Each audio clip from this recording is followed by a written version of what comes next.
Abu Hasan Asyadzili itu kalau ada orang tanya gini, Beb saya ini susah, sholat saya tidak mesti diterima Allah gini-gini, marah. Gak usah. Kafa bika jazaan an radiyaka laka ahlan. Sudah kamu ditakdir pernah sujud itu sudah keren. Saya itu andaikan dapat kabar dari malaikat bahwa sholat kamu tidak diterima, saya tidak susah. Bukan karena sombong. Pernah ditakdir sholat sujud ning Allah itu keren. Kayak apa malunya kita ketemu Allah kemudian kita di bumi tidak pernah sujud. Makanya itu Abu Hasan Asyadzili kowe ora usah mikir salatem ditampa taro ora usah mbok mikir. Kowe ditakdir tau sujud itu hebat. Kafa bika jazaan an radiyaka laka ahlan. Cukup kamu mendapat balasan dari Allah, kamu pernah ditakdir sujud. Gak perlu ngaji alim alama, segowo sawi ngalor ngidul jalalain keren. Paling gak malaikat pernah melihat kamu, wah nggawa kitab kumudi. Gak penting pahamu, gak penting. Karena isra bakat paham Mas.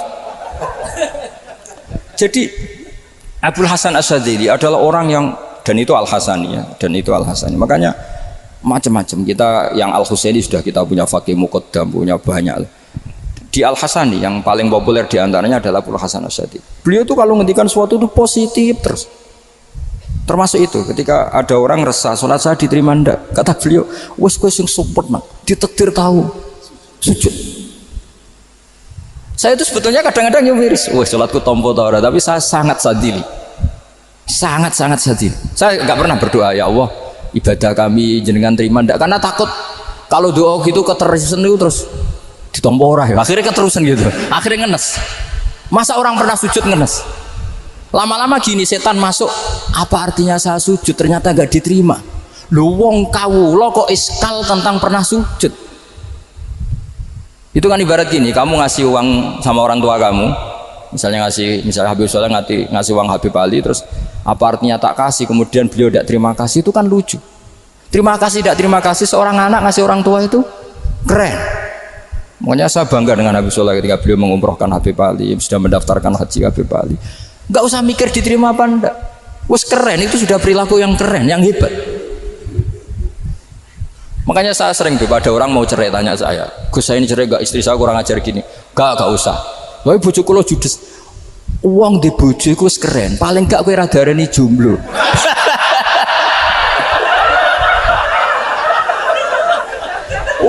Diarani duda ora enak. Wes luwe sabar di diarani duda mek diarani bojo judes. Enak bojo judes cek gagah. Di bojo lah. Oh iya. Provokator itu. Jadi kafabi jazaan an radiyaka laka ahlan, sudah ditakdir pernah sujud itu sudah keren. Dulu ulama ala hadan nampak. Ulama dulu cara berpikir seperti itu. Makanya ulama dulu kalau nafsiri wasjud waqtarib sudah pernah sujud. Di Quran nggak pernah ada ayat wasjud lan sujudo siro ingkana kada wa kada ingkunta mutayakinan bikobuli sujudi. Kan ada sujud ya sujud saja, tidak usah mikir makbul apa tidak makbul. Sudah kalau sujud pasti waqtarib. Terus saya sebenarnya ya sebagai orang ya kadang wedi, sholatku ditompo ta ora. Tapi kalau keterusan nanti ada was-was yang mengatakan opo artine sholat. Lu tuh kan ngeri seorang hamba sing uripe ning bumine Allah kemudian menyoal pernah sholat hanya karena takut gak diterima. Itu kan geblek banget. Nah, saya jenis kiai yang di partai itu. Saya enggak tahu kalau keneng dikom. Di umat masa kamu gak ada keren iblis. Jadi nah nanti kalau misalnya ada manhajnya Habib Soleh yang tidak seperti itu tidak apa-apa, mungkin supaya orang nggak takabur, nggak fakhr, sehingga makanya mulai dulu lama itu ya partainya kalau nggak rojak ya khauf. Nah saya ini yang terang-terangan ikut partai rojak saja, Pak. Partai rojak karena banyak yang sudah di partai khauf, tapi saya rojak yang bil ilmi tadi. Makanya Sayyidina Umar radhiyallahu anhu itu yang namanya sama sujud, saya itu punya kitab Habib Soleh pernah tak tunjukin tulisan tangan saya, muji-muji sujud. Sayyidina Umar ketika ditusuk seorang gila itu Majusi ya, Abu Lu'lu' terkenalnya itu Hulamul Mughirah terkenalnya, ditusuk, dia sahabat, beliau sahabat wali, Jadi nusuk Umar tuh kayak apa? Nusuk Mas Hakom aja dosa besar, apalagi nusuk Umar. Itu ketika ditusuk, dia itu ya punya dendam. Namanya manusia itu punya dendam. Maksudnya namanya orang kan mangkel sama yang nusuk. Kalau orang mangkel itu inginnya kan yang nusuk itu masuk neraka. Tapi apa kata Umar? Ngendikan gini, tanya pertama, yang nusuk saya siapa? Orang Majusi. Orang Majusi, Gulamul Mughirah. Alhamdulillah alladzi lam yaj'al maniyati biyadi rajulin lam yasjud laka sajdatan yuhaju biha indaka yaumal qiyamah. Saya itu senang Gusti, yang nusuk saya orang yang nggak pernah sujud sama jenengan. Jika kalau saya dendam supaya dia masuk neraka, saya nggak takut orang itu nuntut sama saya. Tapi kalau dia pernah sujud, pernah sholat, kemudian dia masuk neraka karena nusuk saya, kemudian dia berargumentasi, saya pernah sujud ya Allah, kenapa engkau masukkan neraka? Saya tidak berani jawab ya Allah, saking hormatnya sama yang namanya sujud. Jadi kamane dendamnya kesampaian cara Jawa, dendam dengan tanda kutip ya, tidak makna semestinya. Jadi mangkel mbek sing nusuk, nak mlebu neraka pantas, wong ora tau sujud wae Gusti gitu. Tapi kalau pernah sujud, kemudian dia masuk neraka karena saya, bisa yuhajuni biya yaumal qiyamah. Jadi kayak apa sujud? Saya apa? Nabi itu kalau muji sujud sampai mengingatkan wa hatta takuna sajdatul wahidatu khairan minad dunya wa ma fiha. Nanti kalau kamu di akhirat ketemu Allah, kenangan terbaik kita apa? Di dunia pernah sujud. Keren kan? Cara ning pondok wis tau bayar seharian. Cara sowan kiai tau ngampopi Mas. Wis go jajan ya. Nah tapi kadang syaitan itu masuk tadi. Apa artinya sujud gak mesti ditompo, apa artinya sowan Habib ngaturi ra mesti ditompo, ngaturi kiai. Akhirnya ada ketakutan. Nah kalau ketakutan ini berlebihan lama-lama, ma faidatus sujud. Wah itu sudah buruk sekali, wong hamba kok tanya ma faidatus sujud. Nah ini di pentingnya mazhab-mazhab Syadzili. Jadi saya ngaji agak-agak uraan wa amdan. Kalau ini watak sudah bukan. Jadi uraan itu ada dua, ada yang amdan bismil ilm, ilmunya banyak terus milih manhaj. Insya Allah saya partai itu. Ada yang uraan bakat Mas. Ada ya? Ada apa banyak? Nah sebetulnya khauf juga gitu Bim. Ada khauf itu karena ilm. Ada Habib alim alama atau kiai alim alama, dia tahu masyarakat kalau ngikuti Gus Bak nanti jadi fakhr, kurang tawaduk, terus dia milih partai khauf. Lah yang buruk itu ada kiai yang milih khauf anjen dari awalnya sati cilik. Jenisnya wis sati. Jadi sebenarnya dia tidak cukup ilmunya nerangkan khauf, cuma jenisnya wis sati cilik. Wong ning omah lawang dikunci ono gludak-gludak, ono hantu putih. Jadi ya sama, yang bawa rojak bisa bawaan dablek, yang bawa khauf bisa saja bawaan ati cilik. Nah kita ingin yang bawa rojak ya bismil ilm, yang bawa khauf juga bismil ilm. Ya ono teh Mas wong sing ati gede pegawene dua blek tapi enggak bawaan rojak, bawaan dablek. Ada yang ati cilik tapi bawaan khauf. Jadi mengatakan khauf tapi sebetulnya bawaan ati cilik.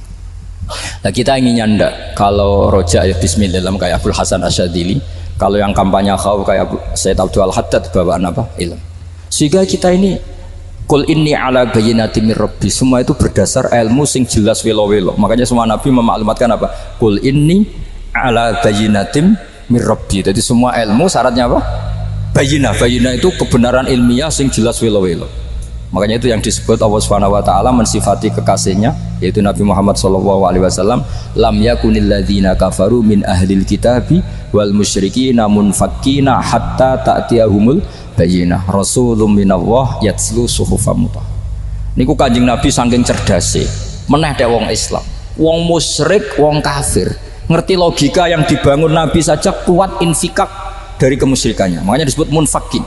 Orang-orang musyrik, orang-orang kafir tidak munfakin, tidak tercerabut dari akar akidahnya hatta ta'tiyahumul bayyinah. Itu siapa? Rasulun minallah yatslu suhufam mutahhar. Masyhur itu debatnya Nabi dengan orang-orang musyrik.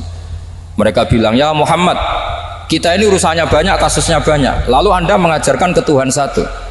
Masa urusan banyak cukup Tuhan satu? Itu gak fair Muhammad. Aja'alal alihata ilaha wahida inna hadha la syai'un ujab. Urusan kita banyak, masyakil kita banyak, muskilah kita banyak, kalau Tuhannya satu gak cukup Muhammad. Nabi dengan santainya memberi penjelasan, ya sudah gini saja, kalau kamu jadi budak atau pembantu, majikan kamu banyak, semuanya merintahkan kamu, semuanya bikin aturan untuk kamu. Kamu suka enggak? Ya gak suka Muhammad. Kalau majikan kita banyak repot. Ya sudah, Tuhan kamu itu majikan kamu. Kalau banyak perintahnya beda-beda kamu pusing. Ya udah Mat, Tuhannya satu aja Mat. Karena Nabi bayina, orang itu bisa dibalik-balik pikirannya. Ya, makanya disebut dorobawahu masalah rojulan fihi syuraka umutasakisuna wa rojulan salamal lirojul hal yastawiyani masalah alhamdulillah. Jadi Nabi itu kalau adu argumentasi itu luar biasa. Jadi segampang itu Nabi memberi apa? Argumentasi. Karena beliau adalah al-hujjatul balighah. Jadi Nabi itu gak pernah kalah. Pernah Nabi debat sama orang Yahudi. Muhammad, saya ini turunan Ibrahim. Kita ini Israel ya. Kita tahu Israel adalah turunan Nabi. Israel nama lain dari Yakub. Yakub bin Ishak bin Ibrahim. Padahal Yakub ini punya anak namanya Yahuda. Makanya Yahuda bin Yakub bin Ishak bin. Kita ini yang mirip Ibrahim, bukan kamu. Tapi orang Yahudi itu nggak hafal nasabnya, sehingga mereka bilang kita ini saking baiknya Ibrahim saja pengikut kita. Terus digojlok oleh Nabi.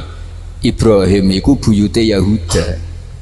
Makanya digojlok, ha antum haula hajatum fi malakum bi ilm falimatu hajuna fi ma laysa lakum bi ilm. Kita adu debat itu sudah ilmiah. Kenapa kamu menjadi tidak ilmiah? Kenapa Muhammad? Terus Allah menurunkan wama unzilatit Taurat wal Injilu illa min ba'di afala ta'qilun. Artinya gini, kalau Ibrahim dikatakan Ibrahim Yahudiyah, itu sama dengan saya berkali-kali podo karo sampean misalnya ngendikan Mbah Zubair itu pengagumnya Gus Roji misalnya. Padahal Gus Roji bin Ubab bin Maimun bin Zubair, misalnya Gus Roji bin Kiai Haji Ubab bin Kiai Haji Maimun bin Kiai Haji Zubair. Nah Ibrahim itu kan Yahuda bin Yakub bin Ishak bin Ibrahim. Terus mereka bilang Ibrahim itu pengikut Yahudi. Itu kan kebalik-balik. Kayak Habib Hasan itu pengagum Habib Soleh. Kan Habib Hasan rohnya ini gimana ini sih mbahnya kok dianggap. Nah sehingga orang Yahudi ketika Nabi berdebat beda dengan Nabi Muhammad SAW. Ketika ditanya kenapa kamu yakin agama tauhid millata abi, karena ini agama nenek moyang saya, millata abikum apa? Ibrahim. Jadi jelas akhirnya orang Yahudi ngerti. Ya kan sama dengan mengatakan tadi Pak Karno itu pengagum Puan Maharani. Kan aneh nggak kalimat itu? Mbah Hasyim Asy'ari itu pengagum Gus Dur. Gak lucu. Itu debat. Jadi Nabi itu orang yang bayinah. Bayinah itu kalau menerangkan kebenaran itu bahkan orang kafir pun bisa infikak, bisa munfakin, tercerabut dari akar kekafiran. Nabi itu mudah sekali merubah logika. Makanya di Quran sering ada kata aro'aitum, karena memang tadi. Nah saya mohon apapun pilihan anda rojak kayak Abdul Hasan Asadili tadi, ketika orang resah sujudnya diterima apa enggak, sholatnya diterima apa enggak, beliau bisa berargumentasi betapa pentingnya sujud. Wes aja kowe iku kawula, tahu sujud itu keren.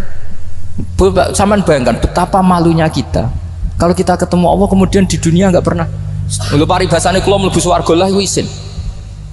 Mlebu swarga tapi ning donya ora tahu isin. Sama seperti kowe di guru saurip-uripmu ora tahu salam templek isin. Kira-kira seperti meskipun salam templek ora penting. Ya ora penting to, misalnya soleh salam templek 50.000 duwe wis akeh ngono kan. Nama sakom penting kudu rokok. Itu bukan nilainya kok, betapa malunya kita. Saya dulu mau disarang, andai kan tidak pernah khidmah sama iya malu tenan sebagai apa? Santri. Makanya Sayyidina Umar ketika beliau dibunuh orang, itu pertanyaan pertama, dia pernah sujud enggak? Enggak pernah. Andai kan dia pernah sujud, maka saya tidak berani masukkan dia masuk neraka.